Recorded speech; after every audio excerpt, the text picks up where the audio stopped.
Welcome to the Toffee Blues, your source for all things Everton, and welcome to my match reaction to West Ham United 1, Everton 1.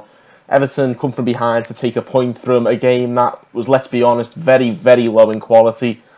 We didn't play well at all in the first half. I thought if West Ham were 1-0 up just before half-time, and I think if they'd have gone into the break with the lead, I don't think we would have complained about it, because we were poor, very, very poor. Thankfully, we did get the equaliser just before half-time, and really we could have maybe kicked on and got the winner in the second half, but even then we were a bit lacking, and of course Moise Kean started to tire and we had to take him off. We brought Oumar Niasse on, which I thought was absolutely hilarious. I mean, it's unthinkable within 2020 and Oumar Niasse is still playing for Everton. It's been nearly 4 years to the day since he signed, and we're still giving him game time. It's unthinkable, really. And also at the same time, a very welcome opportunity for Anthony Gordon to come on. He came on and he struggled to get into the game at first, but he started to grow into it. A few little nice touches here and there towards the end. And it looked as if we were starting to get into the ascendancy, and maybe we could have nicked the win if we had another 5 or 10 minutes on top of that. But I think a draw is very much the right result for this game. I don't think either side really did enough to warrant a win. What I will say is, though, of course, there was another VAR debacle towards the end of the game where Albion Ayeti pretty much threw his head back into Mason Holgate, and no violent conduct was the decision by VAR, which is, again, it makes you wonder, what have we got to do to get a decision off the VAR? And it does make you question the integrity of it, and also what's violent conduct if not a headbutt where someone throws their head back into a player's face. Of course, Richarlison got sent off at Bournemouth last season for pretty much doing the same thing. So there's no consistency, and there's certainly no clue what's going on as far as the referees are concerned. They don't seem to be able to interpret the rules.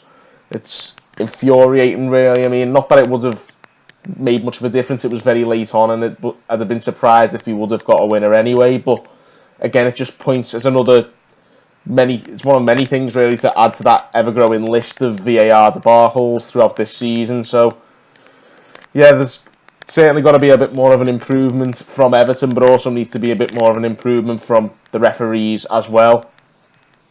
In terms of individuals, I thought Fabian Delph was absolutely horrific first half. Theo Walcott was diabolical. I thought Tom Davies was poor today. It was very much the midfield was probably the reason we didn't do any better in this game, because we really struggled to get a hold of it, particularly in the first half. I thought Fabian Delph improved in the second half. Walcott was hooked not long into the second half for Djibril Sidibe, and he came on and did quite well. And the real praise needs to be reserved for Dominic Calvert-Lewin, of course, the goal scorer, and Mason Holgate at the back, who was fantastic today and easily our man of the match, in my opinion. But other than that, this is probably a day to forget for a lot of the players.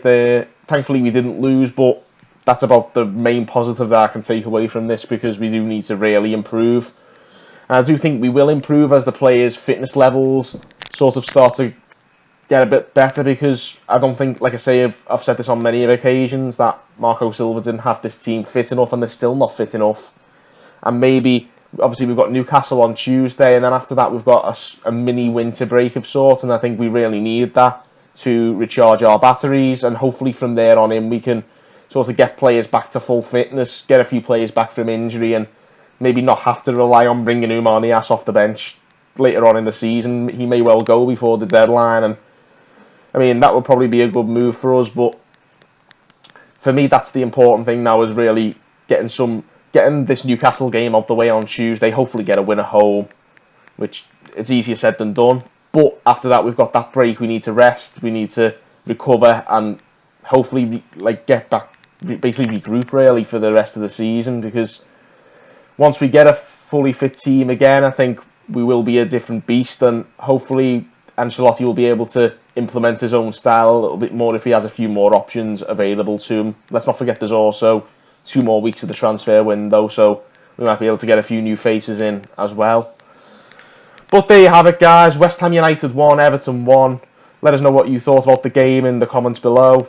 Give us a like, give us a subscribe, and as always, thank you guys for watching on the Toffee Blues.